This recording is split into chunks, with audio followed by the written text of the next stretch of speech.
فداك العباد وجند شداد حماة أبات.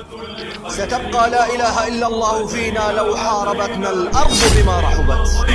لنصر نبينا بعشق جرى. بسم الله الرحمن الرحيم، والحمد لله رب العالمين، وأفضل الصلاة وأتم التسليم على سيدنا محمد خاتم الأنبياء والمرسلين. بارك الله فيكم أهل السنة والجماعة أينما كنتم، ونسأل الله تبارك وتعالى أن يهدي على أيدينا، وأن نكون هادين مهديين غير ضالين ولا مضلين.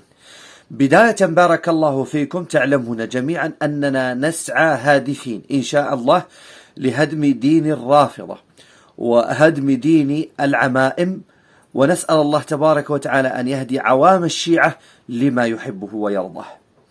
أقول إن العمائم دائما وأبدا ما تصدح في الحسينيات والمنابر الحسينية في الثقل الأكبر والثقل الأصغر والأئمة المعصومين عندهم. لنبدأ بداية في الثقل الأكبر الذي صرح أكثر معممين الشيعة والمراجع الشيعية بأن هذا الثقل الأكبر وهو القرآن الكريم محرف وناقص، وقد وقع فيه النقصان والتحريف بعد رسول الله صلى الله عليه وسلم كما في ادعائهم. نقول: أين أنتم من قول الله تبارك وتعالى: إنا نحن نزلنا الذكر وإنا له لحافظون. ولاحظوا أن الله سبحانه وتعالى قال الذكر، أي أن الله سبحانه وتعالى كل شيء أنزله بالوحي فهو محفوظ عند الله سبحانه تبارك وتعالى إلى قيام الساعة، إلى قيام الساعة. وهكذا قول النبي صلوات ربي وسلامه عليه: ما تزال طائفة من أمتي ظاهرين على الحق لا يضرهم من خذلهم ولا من خالفهم إلى قيام الساعة. فإذا كان الثقل الأكبر وهو القرآن الكريم ناقص ومحرف عند هؤلاء الشيعة كما صرح المفيد وكما صرح الطبرسي والطوسي وأيضا البحراني وباقي المراجع الشيعية والعمائم الضالة، صرحوا بأن القرآن الكريم ناقص ومحرف. إذا بداية للشيعي الباحث عن الحق ينظر من الثقل الأكبر، إذا كان القرآن الكريم ناقص ومحرف، إذا من أين آخذ ديني؟ ثم ننتقل بارك الله فيكم وأحسن الله إليكم إلى العترة، عترة آل بيتي أو عترة أهل بيتي، العترة التي يصدح فيها المعممين ليل نهار، العترة التي طعن فيها بطون الكتب الشيعية، العترة التي هدمها الشيعة أنفسهم. فسبحان الله، نقول أنكم تمسكتم بحديث النبي صلوات ربي وسلامه عليه: وعترة آل بيتي لا يفترقا حتى يردا علي على الحوض. طب نقول أن هذه العترة الآن مع المهدي، والمهدي غائب طبعا، وسنتطرق لحديث المهدي بعد قليل. والمهدي غائب والثقل الأكبر بين أيدينا، فكيف الآن افترقت العترة عن كتاب الله تبارك وتعالى؟ أما قلتم واستدليتم بحديث النبي صلوات ربي وسلامه عليه: لن يفترقا حتى يردا علي على الحوض. إذن كيف افترقت العترة عن كتاب الله تبارك وتعالى؟ بطل الحديث عندكم وبطل دينكم.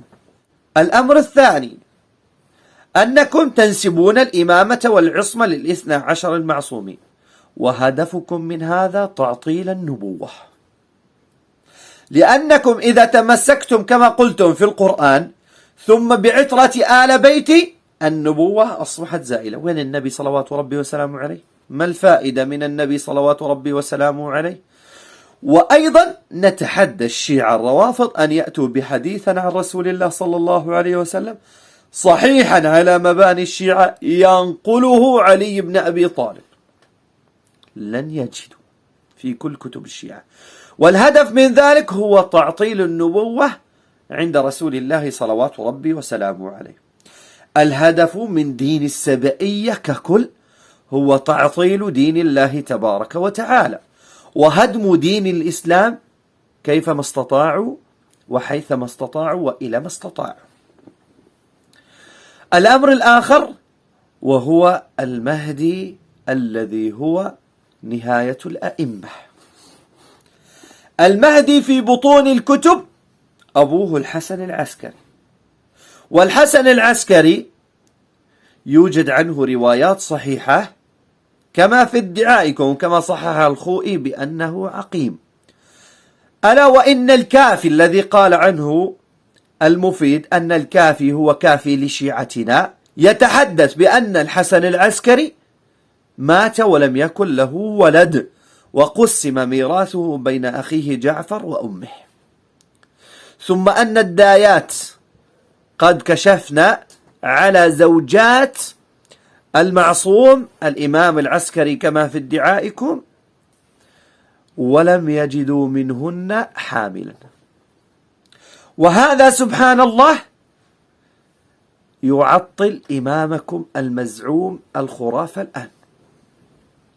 المهدي هذا تمتعت أمه مع بشر النخاس، وبشر النخاس الذي أخذها إلى حجرته في بغداد كما في الحديث الذي يرويه الكافي، وقعد منها مقعد الرجل من المرأة، وصاحت واهتك ستراه. إذا كانت نرجس تمتعت مع النخاس والحسن العسكري عقيم، فكيف ترضون بهذا الإمام الباقي عندكم؟ الأمر الثاني بأن الحسن العسكري كان عقيما كما في بطون كتبكم. إذا من أين لكم بهذا المهدي؟ ما دليل غيبة المهدي؟ كيف نعطي دليلا للشيعة بأن هذا المهدي غائب؟ بل ما دليل إمامته؟ بل ما دليل عصمته؟ العصمة. بل ما فائدة العصمة والآن المهدي غائب؟